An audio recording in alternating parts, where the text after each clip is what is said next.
With us now is Washington Democratic Congressman Adam Smith, the top Democrat on the House Armed Services Committee. Congressman, it's always a pleasure to see you. Why are you calling on Hegseth to resign? Well, two reasons. One, what he did was indefensible. He was transmitting battle plans ahead of attacks over a line that was insecure, that could have easily been picked up. It's unimaginable. You talk to anybody who's worked in any sort of national security position on any level, and if you had told them that this was something that would happen, they would have looked at you like you were insane. There's really no reason to be having that discussion on this platform. But then even worse has been the Secretary's response, which is to say, no big deal. There's nothing wrong with this, which clearly implies that he's going to keep on doing it. He doesn't even understand how wrong it is to, in advance of an attack, be transmitting the plans for that attack over an unsecured network. And that is just a level of incompetence that cannot be allowed to run the Department of Defense, in my view. We have to worry what's going to happen going forward if they think this is okay.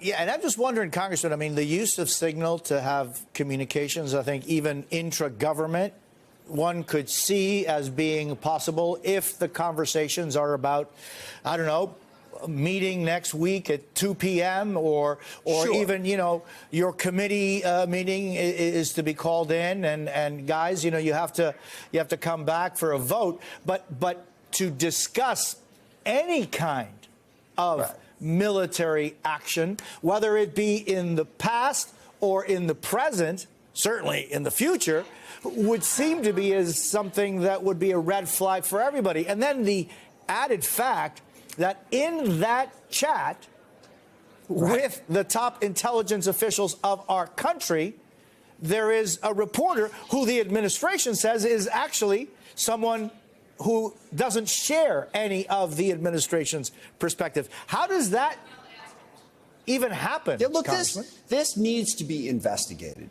That is the big point. How did it happen, and what are they going to do to make sure that it doesn't happen again? But also a more fundamental point that I made yesterday for Secretary Hegseth, why is he having this conversation with anybody, well, much less this group? Now, the conversation in the days leading up to it makes perfect sense. Again, not a conversation that you should have on the Signal app, but having a conversation with this group of principals to say, hey, what should we do? Now, I have noted that the complete absence of any uniform leader, like the chairman of the Joint Chiefs of Staff from this conversation, is troubling. But the more troubling thing is, once they made the decision to go with the attack, why is Secretary Hegseth giving anybody a play-by-play? There's no need to give that play-by-play. The Secretary of Defense should be monitoring the operation, in contact with the CENTCOM commander. If they need something during the operation, then he needs to respond. But there's no reason to treat this like you're watching a football game with a bunch of people and you commentate on it in advance. Let the operation play out. And that level of ignorance about how you're supposed to conduct this type of an operation in the hands of the Secretary of Defense, it's troubling not just because of this one operation, but because of what's going to happen going forward. And also, we should talk a little bit about the notion of this was an outstanding success, so there's no problem. We're 12 days into this attack now. How is it going? This was a point Mike Waltz made that was completely wrong, saying we're finally doing what Joe Biden wouldn't do. Joe Biden attacked Yemen repeatedly over this very issue, the blocking of the sea lane in the Red Sea. It didn't work. What's different this time?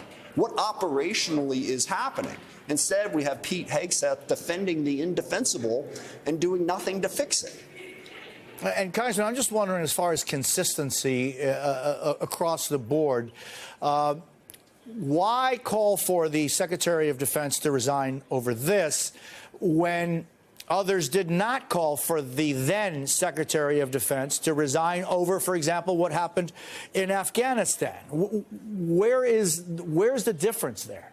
Well, a couple different reasons. One of the biggest reasons, and I did not initially call for Secretary Hegseth to resign when this happened, but the biggest reason is no acknowledgement of the problem. As I said, on Afghanistan, there was an endless array of investigations done by Congress, done by the White House, done by DOD, done by all kinds of different agencies. There was a clear acknowledgement of that problem and the need to analyze it. What really pushed me over the line was when Secretary Hegseth said, nothing to see here, business usual, and also the dishonesty.